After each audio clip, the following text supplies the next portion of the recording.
What's going on, guys? Felipe here with another video for you guys. Veteran Captain, United States Marine Corps, the suppo, the best suppo in the Marine Corps. Hope you guys enjoy the video. If you like the content, please go ahead, like, subscribe, comment, all that stuff. If you'd like to be in the channel, go ahead, hit me up. I'd love to have you. And yeah, let's jump right into it. Hope you guys enjoy the video. I was in the field, and we just had gotten a new XO, the new major, and he was like, Felipe, we were already like 2 days into the field training. Yeah. He was like, what are you doing out here? And I was like, what do you mean, sir? Like, field operations.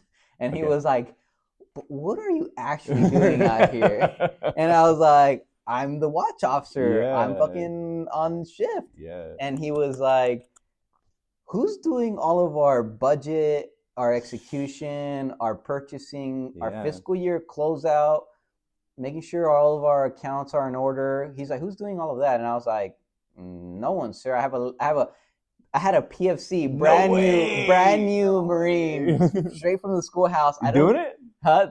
Just hanging out in the warehouse. Oh, just hanging out. Okay. Just hanging out. I was like, no, sir. The warehouse shut down. I have one Marine who's taking care of everything. And that's it. And he was like, get your shit, get your guys, and go back to the fucking camp. And I was like, I remember, because the company commander for H&S company, I fucking hated him. Like, I despised him because he was such a. Dude, I feel like that's universal with companies or units that have an H&S company. Yeah. You know, like they have a primary thing that they do. You know, for us it was Intel, and then they had an H&S company. Yeah. Dude, usually they frustrated everybody else. Yeah. Well, the problem is that H&S company commander is usually an infantry guy because they need to fill that requirement before they can get qualified for promotion. Gotcha. This guy doesn't know anything about your guys' job. Right. He doesn't know anything about our job. So he goes in there doing like he's like running at an infantry company, but we're not infantrymen. Yeah. Like, yes, we're all riflemen, but we're not all infantrymen. Different vibe, right? Yeah. So I remember I was like, hey, sir, I'm grabbing my guys and we're getting the hell out of here. He's like, what? And I was like, yeah, go take it up with the XO. And I was like, fuck you, motherfucker. Yeah, he was so pissed. Man, dude, that's crazy. Yeah. So like, I'll probably get into this later, but like, that was always a frustration for us. We'd go on field ops with other units, infantry units. Yeah. And they wouldn't know what we did. We would just show up because our officers told us to show up, and we would talk to their officers, you know. And a lot of times, I'll explain it, I guess, whenever a little bit later. But like, essentially, we couldn't do our job like 85% of the time in the field with these guys. Yeah. A lot of times, we were just LARPing, you know, we were just pretending, you know, we were just literally there as like notionally doing our job. Yeah. And so they would literally ask us that question, like, what are you doing here? You know, and we'd be like, nothing, man, I want to go home. Like, please let me home. Like, yeah. I'm gonna just hang this here. If it works the same, yeah. Yeah, it works the same. Cool. All right, man. So let's get started. You don't have to share your name if you don't want to. That's fine, I will. Yeah. Very cool. A little boonie cover action. Tactical, okay. Should have brought mine. Could have brought the desert one. Now the enemy's gonna see you. Oh, exactly. Get headshotted. Yeah. All right, bro. So if you don't want to say your name, you don't have to. So the purpose of this interview for me and for anybody watching now or in the future, forever, is really to just share our story in the Marine Corps. What your MOS was, what you did, like things you liked about the Marine Corps, things you didn't like about the Marine Corps, if you would do it again, and would you recommend this to anybody else in the future? Gotcha. So real quick, my name's Felipe. I am a veteran captain, United States Marine Corps, and I'll turn it over to you. Yeah, my name is Bart Archuleta. They called me Archie in the Marine Corps. I served from 2015 to 2020, right out of high school. I was a 2621. Most Marines don't even know what that is, but what I did was signals intelligence and electronic warfare. And theoretically, I did that, but a lot of times I didn't do that, you know, like how MOSs go in the Marine Corps. Anything else as far as introduction is concerned? MOS training, and then the description of your day-to-day for your job. Yeah, so day-to-day, like I said, theoretically, I was a signals intelligence operator and, you know, doing electronic warfare. But honestly, most of the time, we were just doing inventory, or we're getting ready for a field op, and we're doing, you know, typical like counseling, getting our green side stuff together, annual training, and trying to get out of stuff, you know, like so it ended up happening to us a lot of times. I did a whole lot of cleaning. But yeah, so as far as my MOS is concerned, when we would go to the field, typically we would train to intercept communications from the enemy or jam them with the electronic warfare side. So, Okay. yeah. All right. 2621 signal intelligence. Yeah. What was your ASVAB score? 89. 89 Yeah, ASVAB score. yeah. All right. Well, do you know what the requirement was to qualify for that? I think the GT, so they go off the GT, right? The line scores are different. It breaks up from that. The GT score is like 100 something, and I got 121. Okay. So I was okay. Yeah. I was okay. You're fucking genius. I think my GT score was like 112 or something. Oh, okay. High. So that's pretty high. It was okay. Yeah, yeah. All right. So 89 ASVAB score. Did they give you a bonus? No. No bonus? No. You didn't ask for it? No. Damn. And where did you enlist out of? Corona. Corona. Oh, that's my hometown. Like, right around here. Yeah, right here, dude. Yeah. I would say I would have fought for a bonus. Believe me, we all have regrets. All right, that's one of them. And what age did you join? 17.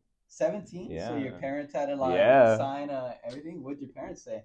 Dude, man, when I first told my parents, my dad was in the military. But when I first told my mom, she was just like, "Nope, not doing that, man." Yeah. And I told my dad, and he was like, "You're gonna regret it." Yeah. But they did. They were pretty proud of me to join. Ultimately, when my mom came around to it, so they happily signed eventually. Nice. Yeah, I swore in September 2014, and then left July 2015. So I did. Yeah, senior year was ready to go the whole time, just counting down the clock to go to boot camp. And then as soon as I got to boot camp, I was counting down the clock to go away from boot camp. You know how that goes. Yeah. Chow to chow. Yeah, right? chow to chow. Yeah. So, all right, how was your boot camp experience for you? I would say it was objectively a good one. Like I think ultimately, like there was some in the very beginning, a lot of people like hate the receiving and all that stuff, and Black Friday is like scary or whatever. But once everyone gets together, we were all like 17, 18-year-old guys. I think the oldest guy there was like in his early 20s, Okay. So we were all on the same page, and we were pretty fit, We were like honor platoon, not to brag or anything, you guys were the cool guys. Yeah, yeah. So you said Black Friday. What's Black Friday? Oh, Black Friday. That's when you meet your drill instructors. Nice. That's when you meet your actual, because you get there receiving or whatever, you have like, temporary drill instructors. It's not your real drill instructor. They're not doing anything really to you. And then on Black Friday, you're introduced to your real drill instructors, and they make a show of it. They throw around your stuff. Usually, if you watch a documentary or something about boot camp, it's Black Friday. Like that's what it is. Yeah. All right, cool. Do you still remember any of your drill instructors' names? Ooh, yeah. It's pretty. Yeah. So this guy, I think he's got to be like a first sergeant now. At the time, he was staff sergeant and CISO, and it was pretty weird to me because I was doing Lance Corporal seminar. And leading Marines, you have like PME. It's professional military education. Yeah. So you have to do the online course before you go to the actual course, and I'm in there and I'm like struggling through leading Marines to get it done before I had to. And of course, I see like this guy. One of my drill instructors one of his images is on one of the slides, and I'm like, oh god, like it almost speaks to me a little bit. Yeah, like literally, I'm like, dude, no way. All right, if there was anything you could say to Staff Sergeant and CISO right now, what would you tell them?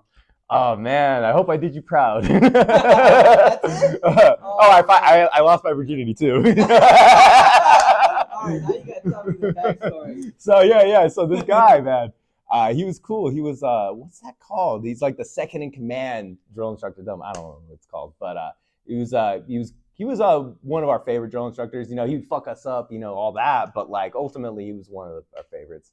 And during, it was probably like third phase, so starting to get a little bit laxer with us, And they had the square away time, which is like time after chow. You get to write your letters and stuff, and we get back online.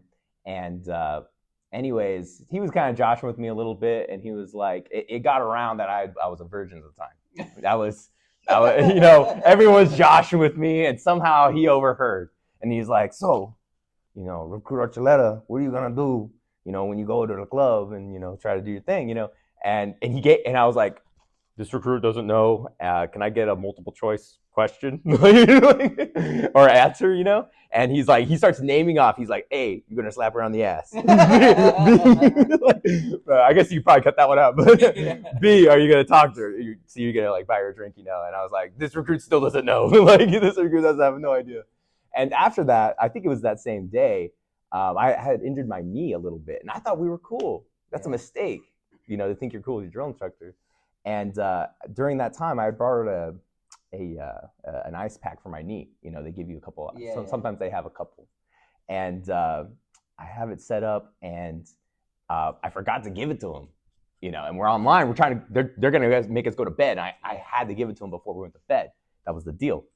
And I was like, "This recruit has a question, sir." I'm screaming it across the fucking squad bay, and he was like, "What do you want?" And he holds out his hand, like, "What do you want?" And I thought he meant throw it to him. So, really dumb, I threw my ice pack like really weak ass throw too, to be honest with you, and slid across. And he just he's short, man, but he was buff, and he just come right and just started screaming at me. And I was like, oh man, I fucked up. What did he say? He was like, don't you? Unintelligible, honestly. But he was like, don't you ever do that shit again? And he swore up and down he was gonna ruin me, but I think he forgot. Maybe I don't know why he didn't do it, but he definitely didn't screw me up after that, man. Good times, dude. That's funny, man. That's funny.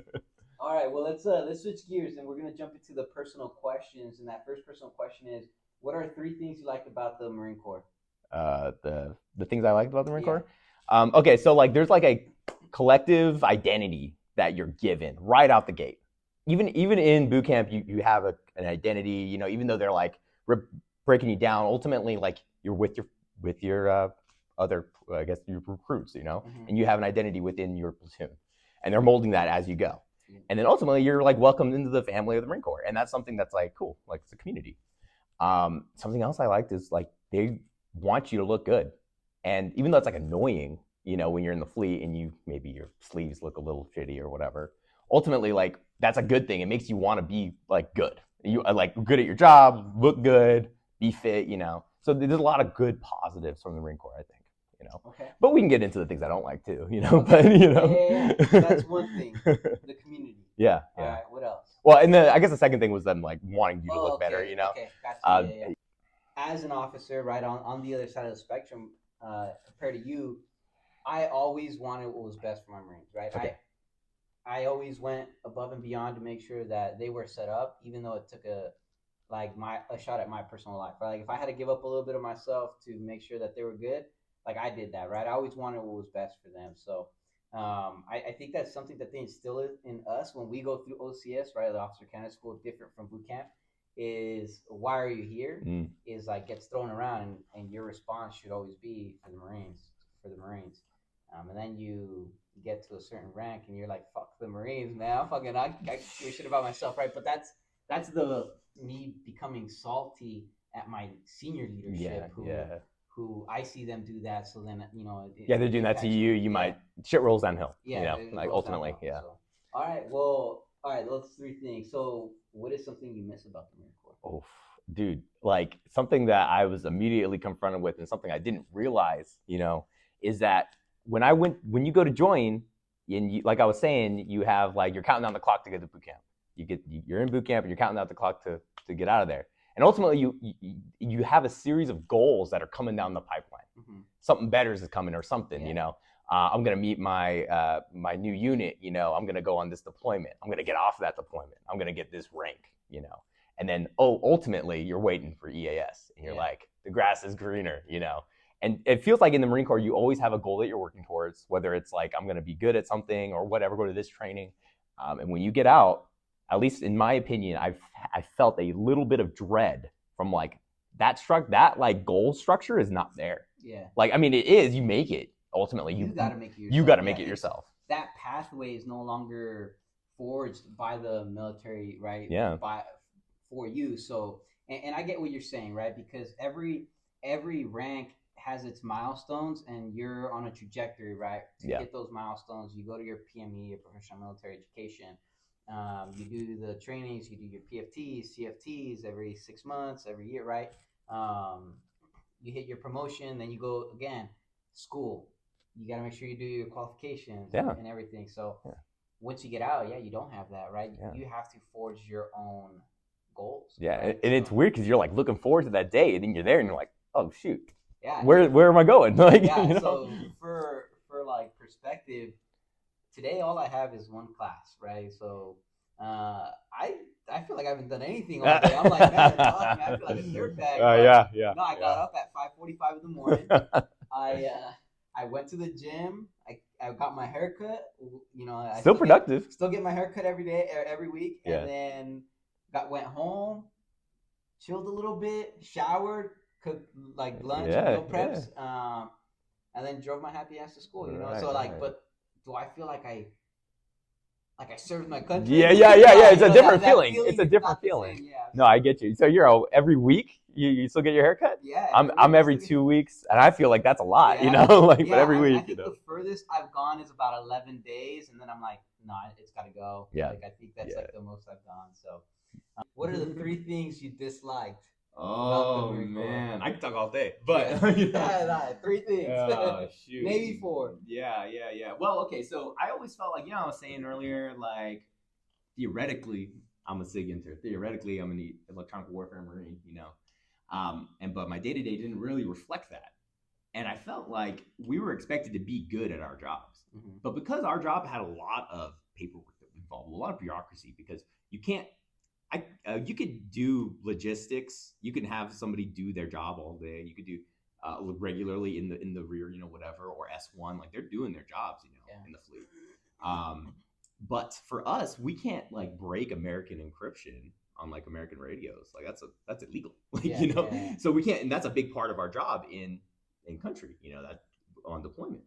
And so like it felt like we weren't really training how we were supposed to do it. So we had to do a lot of training exercises notionally. And because we would have to be in secure environments, even if we were going to do a little bit of training, a lot of times we couldn't do it because, And so it felt like we were never good at our jobs that we were expected to be. And even we would have loved to have been, but we just weren't provided that ability really to train. And that was always a problem. The next problem that I had was, maybe it's a personal problem, but everybody in my unit felt it. We had a severe brain drain in our unit. So, boot drops, boots get from the MOS school to, to their unit. They come in waves, graduating classes from MOS. And so my MOS school was in San Angelo, Texas. We all got there, a ton of us, man, probably 10 of us or something like that. And big boot drop, and maybe like 15 of us. But by the time, 6 months were in the fleet, most of those guys were gone.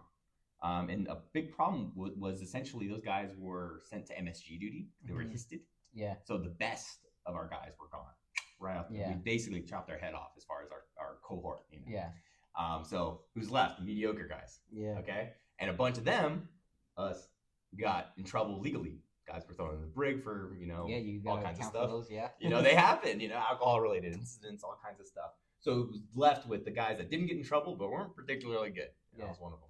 And like I'm not gonna denigrate myself, but I'm average, And what happened with that was we were left like that, and so we were really like that training time. You would think that more training would be put into us, but we ended up having to do all the work, and that would include driving the trucks around, getting the Humvee license. Once you get a Humvee license at your unit, you get abused and abused, baby. Abused and abused. All I had my Humvee license right out the gate, like as soon as I got to the fleet, Yeah. And so the whole training thing, and basically a lot of responsibility was thrown onto us, and there was only a couple of us, so we were all like the few of us that were always in the field. We were always in the field. Yeah. They abuse you guys, and I talk about this because like when they know you're good and you have all these like the Humvee license, right? These capabilities that you can do and fill, they send like that is you become you. That's what it becomes, right? Of you. And those people that go to MSG, man, those guys, lucky motherfuckers. Yeah, seriously. Because they go and enjoy that time. And then you got to account for those people that have the ARIs, the alcohol related incidents, and anything legal. They get a girl pregnant, or there's always something weird. And it's funny, but you say they're all the mediocre guys, man. I don't even want to tell you what I saw in supply. I think, no shot to my boys in supply, but man, I think those ASVAB scores might have been waived. A little bit inflated or waived. Yeah, it They might have gave him the password or the answers to keys? some of these questions, man. Just because. Sure, All right. man. Sure. So those are two things. What's the last one for you? Oh man. Well, okay. I guess it kind of is related to it, but ultimately, like our training was a big problem for us because what we learned in MOS school, I never used it in the fleet. Interesting. And I've heard that for a lot of people in different MOSs, like Yeah. even mechanics and stuff. But it really is a problem in the SIGINT field because SIGINT is intercepting communications of all kinds of technology, radios, cell phones, Wi-Fi stuff, that kind of thing, right? Mhm. And ultimately, those things change. People worldwide, and the United States is involved in all kinds of different conflicts all around the world. They'll go and use whatever technology to communicate. They'll use Xbox Live to communicate, something like, or they'll use like a phone app that like maybe it's a game, like a puzzle game, but it's a chat feature, something like that. And ultimately, like we were set up for failure, dude. Like we had no real like experience in doing anything. And the guys that would get those trainings, they'd be few and far between. And when they, a lot of times they would get on deployment or something, and they'd be gone, or they'd EAS or something. So with that, theoretically, they were supposed to bring it back to the unit, but ultimately that information didn't really trickle down to us. So a lot of my I guess my gripes is within that realm. My other one is like with rifles. All right, let's hear it. What's up with the rifles, man? Man, so you rifle qual annually, right? Uh-huh. And it's important to do good on the rifle range for promotion. But you shoot on that range for a couple of days out of the year. Yeah. Especially when you're pogue. I don't think it should be like that weighted, like I think you should shoot a little bit more if it is, you know what I mean? Like, were you a marksman? I actually was sharpshooter and above. Okay. Yeah. All right. But one time I did That's though. okay. All right, dude, I think we need to stop the interview now. And then, no, I'm just kidding. Get this guy out of here. Get this guy out of here. No, that's funny. Yeah, I feel you there because I'm also a pogue, and even though I was at the infantry unit for a little bit, I never went on the ranges as much as they did. But what I'll tell you is that they don't go to the ranges and like actually shoot stuff, right? They kind of for like table 1 and table 2. Yeah, they don't shoot like that, right? Like I'm sure they do some of those things, but for the most part, it's kind of just breathing, controlling, and pulling that trigger. Yeah. I don't know, man. All I'm saying is that if every Marine is a rifleman, that means more to me than just a week on the range every year. Yeah, I mean, I agree with you. I think maybe a little bit more. But man, the range can be brutal sometimes. Brutal. So where were you stationed at? I was at Camp Pendleton, and we shot on Wilcox. Okay. Wilcox is a bad range to shoot on, first of all. But not because the guys are bad. No, the guys are great. Whatever. But like, it's really windy. All right? Yeah. So like, dude, like, I'll blame my uncle on the wind. I'll say that. I shot in the afternoon, so that's funny. It's usually it's funny because at the last time I shot at that range, it was like, I think it was like February time for me. It was like super foggy. It was cold, and there was like a giant fucking buffalo on the range. And it like hurt its leg on like a hole or something. It was like trying to limp out of the range, and we couldn't start until this freaking buffalo hopped out. And like, it just eats a dick. Yeah, dude. I was like, man, we should just put rounds into that thing. Get out of here. Yeah. I was saying like we just cook it, roast that. Cook thing, them up. Yeah. All right, question 4. What advice would you give someone who is thinking about joining, has just joined, or is thinking about re-enlisting? Hot take. Honestly, when guys ask me if they should join, a lot of times I say probably shouldn't. More than likely, probably shouldn't. But if you're dead set on it, like I was, like if somebody told me that when I was 17 years old, I was just like, they don't know what they're talking about. They don't know me. I got this, Yeah. But ultimately, I would say like definitely know what you're getting yourself into, and by that I mean talking to the veterans doing your job in a similar time. Maybe not like your uncle as a Vietnam vet or World War II vet or something. Just different deal, man. We're living in a peacetime Marine Corps. It's very different, and know what your job's gonna be and know what you can do with it afterwards. That's like really important, and probably consider like the Air Force or something. Your life might be a little bit more comfortable. Like, you know what's funny, dude? I've been asked this before, and actually, a few times, quite a few times.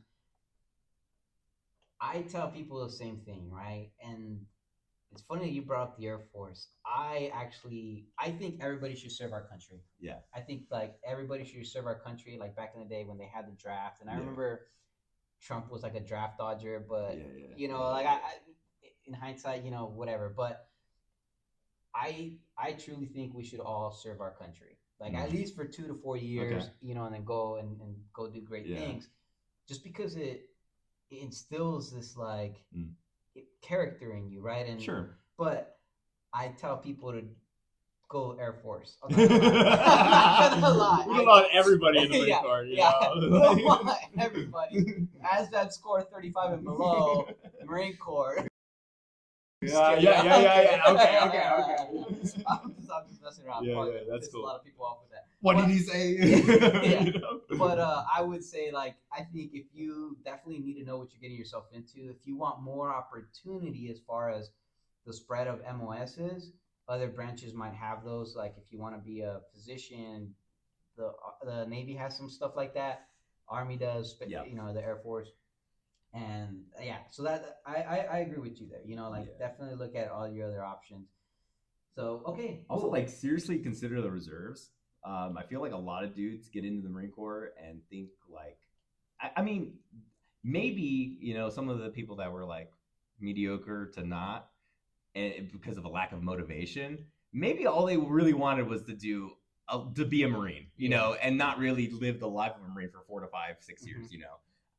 Whereas reservists, you could do it a lot less, you know, all the time. You know, you get to have a life and still be a Marine and still do your stuff be a little weekend warrior. You know, Yeah, that might scratch that itch, if that makes any sense. yeah. That's a good point.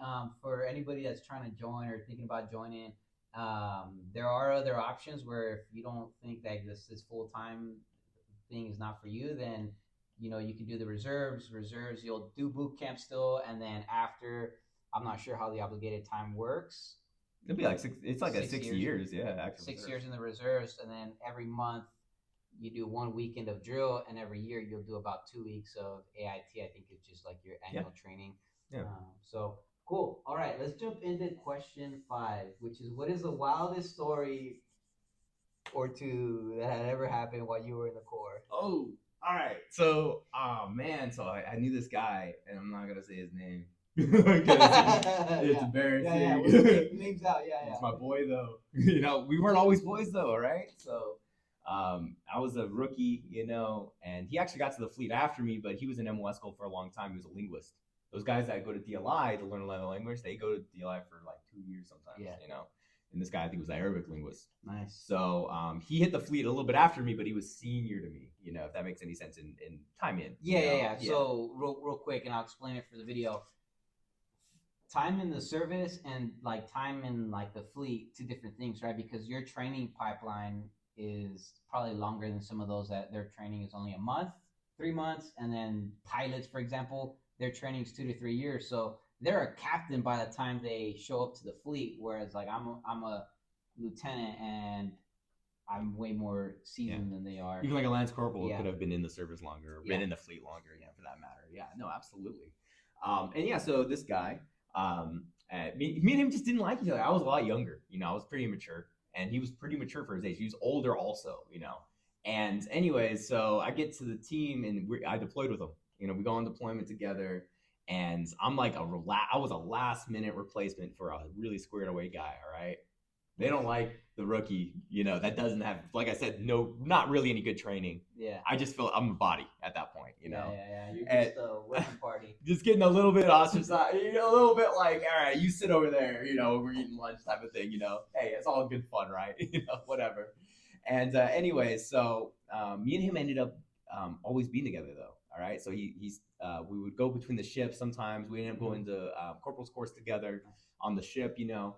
And man, we didn't like each other though, even though we were always attached to the hip because we were the same team, you know, whatever. Yeah. And one time he said something to me, and I just kind of like I scooped him. All right, you know what that is? Like, I scooped him. You did. Because he just, you know, whatever. I didn't think he was gonna, you know, go off. This guy and man, this dude was he's shorter than me but buff, you know, and just like hooked me and just gets me in a headlock, you know, and chokes me out. And I'm like, I just tapped. I was like, you know? And you know, so that happened, whatever. And I was like, what the fuck, dude? And he was like, you what the fuck? And I'm like, all right, I get it, you know. Anyways, time goes by, you know, whatever. We get to Guam. This is on the way back on the point we're on a boat, and we hit Guam. And I'm like trying not to get in his way, you know. He messed me up, like choked you out. kind of had like my leg between my tail between my legs type situation, you know. And anyways, so I just chilled in Guam. Usually I would go and party and stuff in little ports, but in Guam I just hung out. And I just got my clothes washed, you know, went to laundromat, talked to my girl all the time. And anyways, I get on the ship and he comes back super late. Like we're all supposed to be there at midnight. He got there like at midnight, I think, you know. And he's just pissed drunk. Somebody carried him on, right? No shit. Somebody carried him on, gets him in, and we slept next to each other, like I said, attached to the hip, you know. And this guy, I wake up in the middle of the night, or probably like 2 or 3 in the morning, you know, and I hear like a little bit of whimpering, you know. I'm like, oh no, what's going on here, you know? And I was like, hey, are you okay, you know? And he's just like, you know, just crying a little bit, you know. And I'm like, hey, what's up, man? And he pissed himself, dude. What? This guy, he had this problem. He would piss himself when he would get shit drunk, you know? Like he did this in another live port. I didn't see it, but my other friend had told me that, you know, he did that. And I was like, oh man, I could just get back at this guy so easily right now. I could tell everybody. I could ruin this man. You're telling everybody. Nobody knows. Nobody knows who it is. You know, How old was he? He had to been like 28, 29 years old. No way. Yeah. He was like I said, he was older. He was older, yeah. Okay. And this guy, so he pisses himself, and I'm like, all right, well, I have a choice, right? I'm on a crossroad. What do I do? You know? And I was like, all right, well, I got him out of his sheets. I just took all the sheets out, and it's in the middle of the night. No one's awake really, and I just threw them away, and I got some new ones and I put them down for him, you know. And he was naked, dude. This dude was fucking naked, bro. I don't know what's up with this guy, you know. And I'm just like, and, you know, it just kind of like reminded me of taking care of like an old person. Yeah, you know? yeah. Wink, wink, you know. And next morning, we just kind of looked at each other, and we never talked about it, you know. And it was one of those situations where we were very cool with each other after that. Yeah. It was like a mutually assured destruction situation, yeah. you know. He could tell everyone he choked me out like a bitch. I could tell everyone he pissed himself. Yeah. And it was a good relationship, ultimately. It was a good relationship. I think like that's real brotherhood right there. Right. Bro. That's real brotherhood. Yeah. I think that's awesome. Yeah. You took care of them where others probably wouldn't take care of them, right? Like especially if they got choked out by a dude. I'll be like, this motherfucker, I'm about to choke him out right now. Right, yeah. Like, no, dude. That's funny, dude. All right, cool. All right, I'm about to jump into the last couple questions here. I've been told that Marines don't know how to read. Do you agree with that? If not, I try to read this. Oh shoot! Is it like some weird like alien language that I can't read it? Is it rigged against me? I can't read this. No shit. Why not? Sure? I can read it. All right, dude.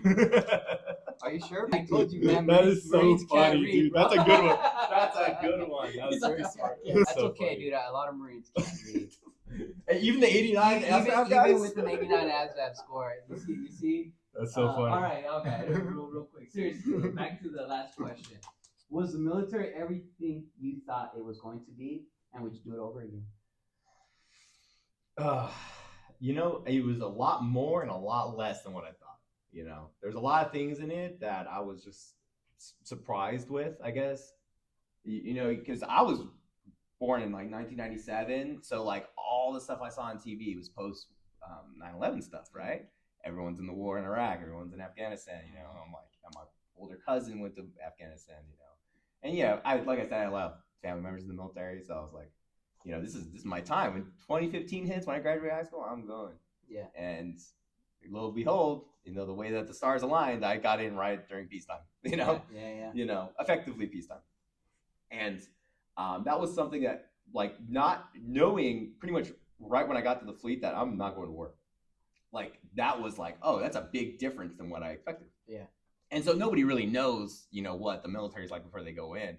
And I was like, it's not even what I see in the movies, you know. I'm like, it's not even the war stuff, you know. So it was a lot different than I thought it was going to be. I will say this: that like a lot of benefits came out of the military that I'm very glad that I joined the military for. Like I joined the military for patriotism because I thought it was like a rite of passage. But a lot of things that came out of it, like I wasn't really anticipating. Yeah, You know? you're doing your MBA Exactly. Yeah. on the GI Bill, right? Yeah, exactly. I'm on the GI Bill. Boom. So, You know? do you regret it? No.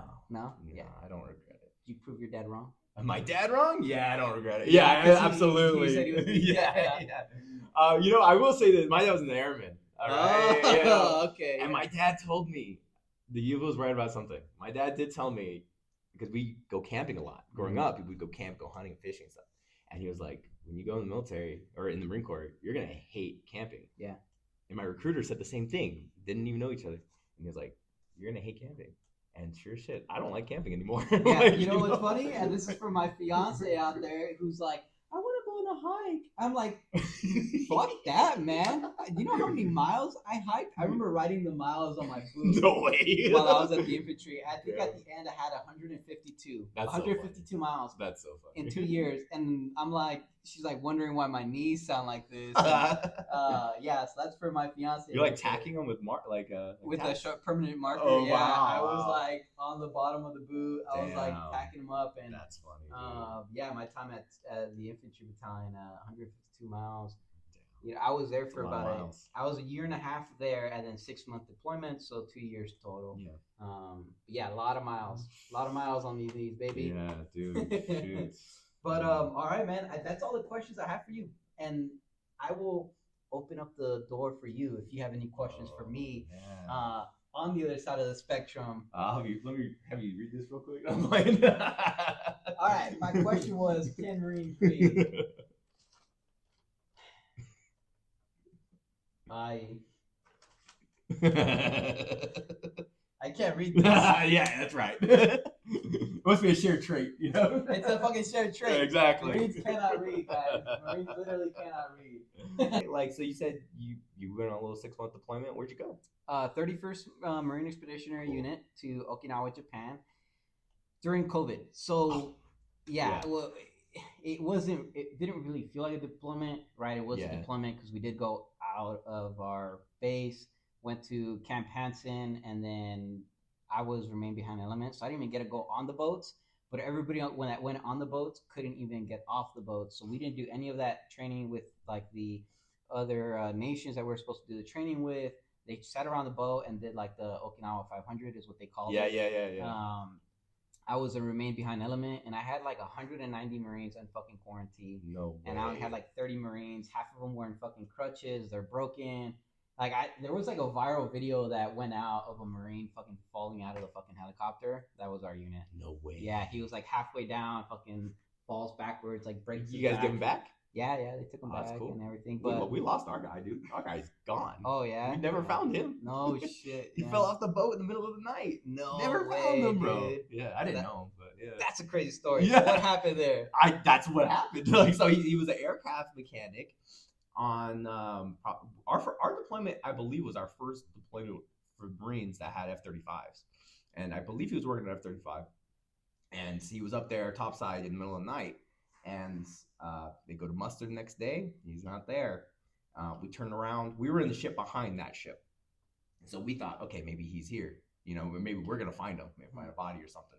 We never found him. You know, so like it was one of those situations where we had a guy in a helicopter on my team. The SIGINT guys, we would do direction finding, and on those cloaks they have a beacon on it. You know, so to find him with radio signal, and we never found him. So that means that he sunk. Probably. Yeah. And something sunk him, if that makes any sense. Yeah. Not to be too morbid, but so like we were like, oh, and that was on the way out. So we knew like if we fall off, like that's you think like you fall off, you could I could swim, you know? Yeah. But like it's a legitimate problem. No one hears you. Yeah. Damn, dude, that's crazy. Yeah. Man, it's crazy stuff things that happen, right? Yeah. But well, thank you for coming on. Really do appreciate you. Glad to have thank you for your service. Thank you, bro. Thanks for having me, man. I appreciate this. I'm glad I got to speak for you guys, whoever watches it. Yeah, whoever watches it, my 42 subscribers. Actually 47 now, I think. Okay. So thank you guys. It's all good. I'll That's get what my I'm mom. doing for, yeah. I'll get my mom to subscribe. We'll get 50 real quick. All right, bro. Yeah. Thank you. It literally says I can't read this.